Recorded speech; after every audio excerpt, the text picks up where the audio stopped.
So I'm choosing positive directions here. It just makes this part easier. And if it's negative, just my assumption was wrong.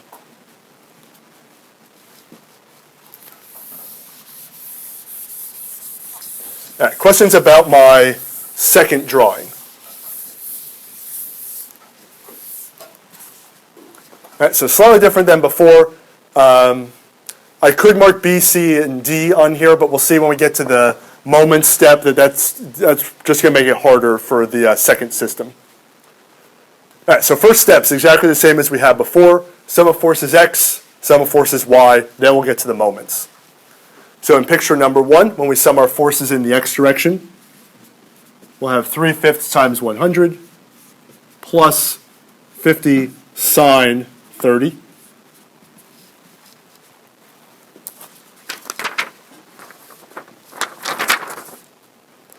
Now we should have that 85. And system 2, again, it's much simpler. It's just FXR.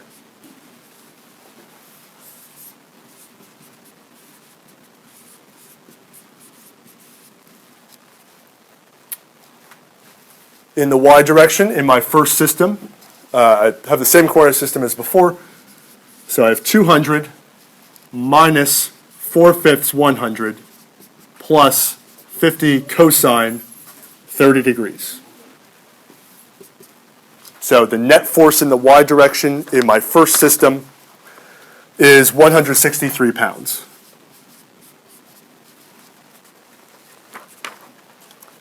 Again, by design, system number 2 is simpler. So I have FYR. They're equivalent systems. So FYR is 163. All right, so now it gets a little bit trickier in the moments. Yeah. Well, what do you have minus 4/5? In, yeah, this is a negative. All right, plus, minus, plus, right. All right, so for the moment step, again, we can choose whatever point we want, but looking at system 2, the way that I'm measuring dr, I'm measuring it from point A.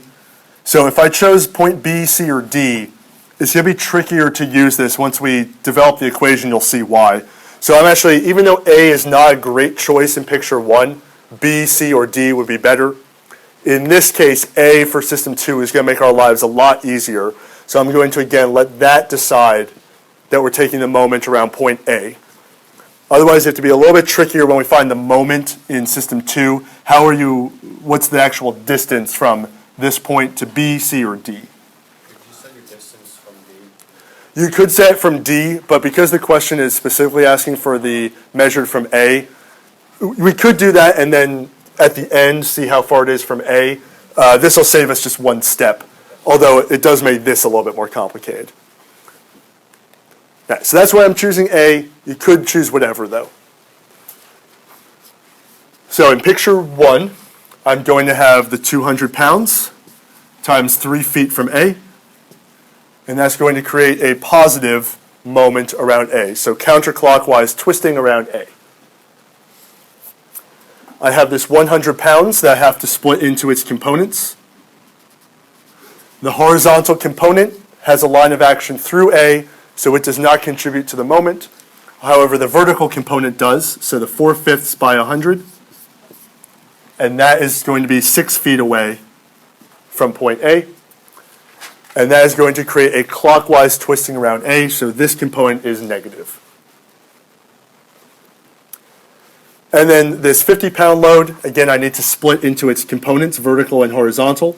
Horizontal passes through A, or has a line of action that passes through A, so the vertical component is the 50 cosine 30, has its distance 9 feet from A, and that's going to create a positive twisting around A. So the total moment in picture 1 about A is 510 pound-feet, or foot-pounds.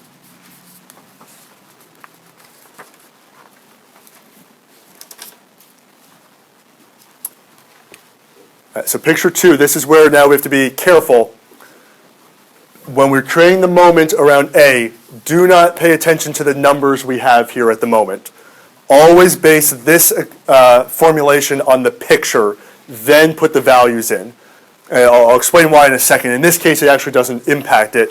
But based on the picture, what is the moment around A in picture number 2? FYR, Right, so the force is Fyr times dr, and it's positive in the picture around point A. It's going to be a counterclockwise around there. So according to the picture, it's Fy dr. Now, the reason we always have to base it on the picture is if we came out with Fyr being negative, we don't want to, according to this picture, it's still going to be positive Fyr dr. Then we could put in that negative and we're going to be correct. If we already in our heads redraw this, like, oh, it's actually pointing down, it should be negative Fyr dr. Then we put in the value for Fyr, which is also negative. We're going to have those two negatives, and we're going to get the wrong sign on this. So we first put it just based on the picture. Now we say, okay, Fyr is 163. So this is 163 dr. We have equivalent systems, so 163 dr must be equal to 510 pound-feet. So the distance should be 3.1 feet. So we have our two components, and we have that total distance.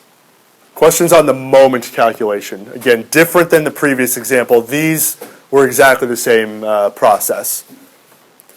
We're always basing this off the pictures that we draw. All right, so the last part, we want to draw, again, a new picture. I'll call it 2A.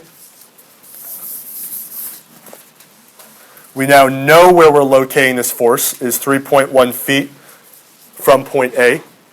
It's pointing into quadrant 1. I'll save some of those steps. So we want to put it in polar notation, so as a magnitude of 184 pounds, as measured from the positive x-axis, 62.5 degrees. So yeah, with a single force, specifically 3.1 feet from A, this system is equivalent with one force to this system was with three forces.